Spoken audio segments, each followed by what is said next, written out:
Hi, my name is Jake Pauley, and I work as a technical service representative for Evonik Corporation. I specialize in automotive applications in the advanced polyurethanes product line. In this video, I'll provide an overview of traditional versus non-emissive catalyst technology. To start, I will go through an introduction of catalysts, provide an overview of non-emissive technology, then show that technology through a live lab demonstration, and finally wrap everything up together in a summary. Catalysts lower the activation energy required for a reaction. In the chart on the right, you can see the black curve represents a system with no catalyst, while the red curve represents a system with a catalyst. Essentially, if you do not use a catalyst, the reaction will be very, very slow. Traditional fusion of amine catalysts are common in this application and are not consuming the reaction and emit from finished foam pieces. Basic reactions where we'll see the catalyst in action include the gel reaction, which produces urethane, and the blow reaction, which produces CO2 and urea. Different catalysts show a bias towards different reactions and must be balanced accordingly in order to create good foam. As I mentioned previously, fugitive amine catalysts are commonly used in polyurethane foam applications. There are two main types of traditional catalysts. Gel catalysts such as DABCO33LV are based off of the TETA molecule. Blow catalysts such as DABCO-BL11 are based off of the bis-dimethylaminoethyl ether molecule. The problem with these two types of molecules is that they are not functional and are not isocyanate reactive. This can therefore create emission problems in foams. There are many considerations that need to be taken into account for developing non-emissive catalysts. Strict VOC emissions requirements are in place for several applications, including automotive seating, mattresses, and open cell spray foam. In the automotive industry, each OEM has their own distinct emissions requirements. Therefore, foam producers must select the appropriate catalysts to satisfy these needs. Many of the amines used as catalysts are volatile and off-gas from the foam. Other issues include unacceptable amine odor, PVC discoloration, and glaucopsia, or blue haze. A potential solution to these problems is by using reactive catalysts.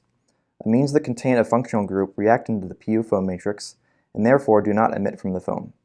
As you can see on the right, polycat 15 contains an NH group, and polycat 37 contains an OH group, which are both reactive with isocyanate. To put this all into perspective, here's a timeline of emissions requirements through the years. There are several different types of emissions test methods, but this chart focuses on the VDA278 method, which is one of the most common tests to evaluate emissions. In the 1960s, there were no emissions requirements, so the VOC level of the DABCO33LV and BL11 combination was acceptable. Then in the 2000s, the Daimler VDA278 targets were introduced and set the emissions limit at 100 ppm VOC and 250 ppm fog.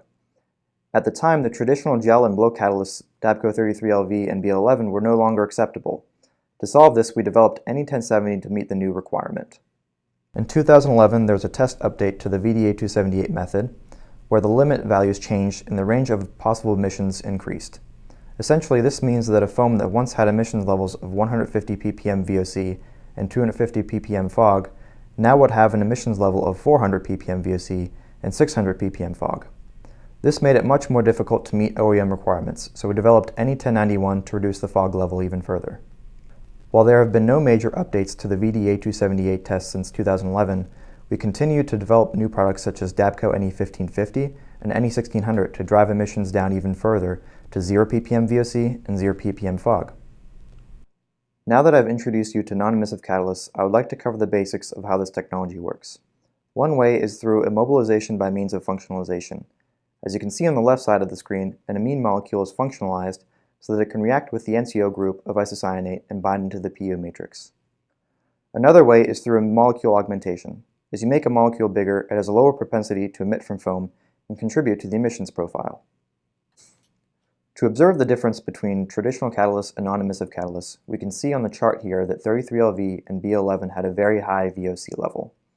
Our first generation non-emissive catalyst, NE1070, successfully brought down the VOC level to 0 ppm, but contributed significantly to fog. Our subsequent generations of non-emissive catalysts on the bottom of the chart had varying levels of fog, but show our continual push to the ultimate goal of 0 ppm VOC and 0 ppm fog. As a note, all of the non-emissive catalysts on the chart are packaged with the NE300 blow catalyst, which does not contribute to VOC or fog.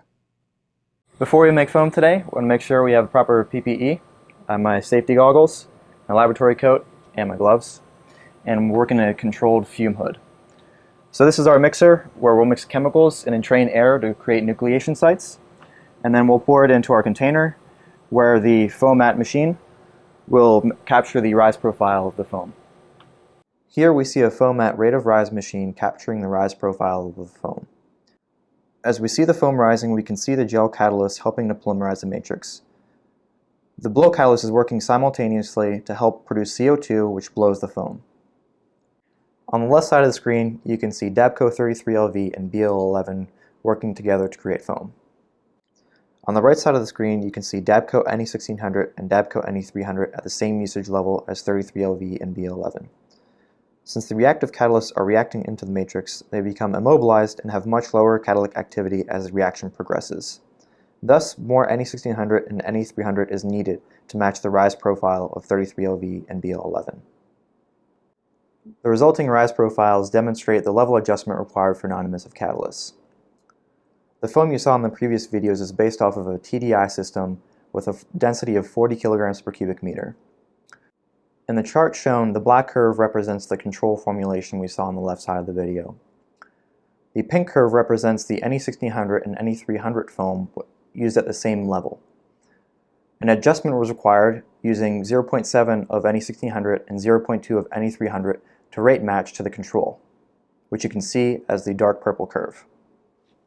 To summarize what we learned in this video, we saw that industrial standard catalysts contribute significantly to emissions. Non-emissive catalysts effectively resolve this issue by reacting to the PU foam matrix and not emitting from the foam. Formulation adjustment is required for introduction into foam.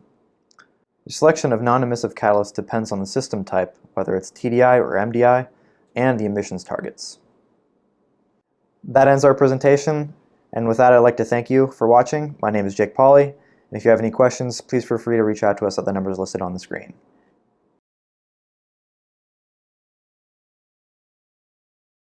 Evonik. Power to create.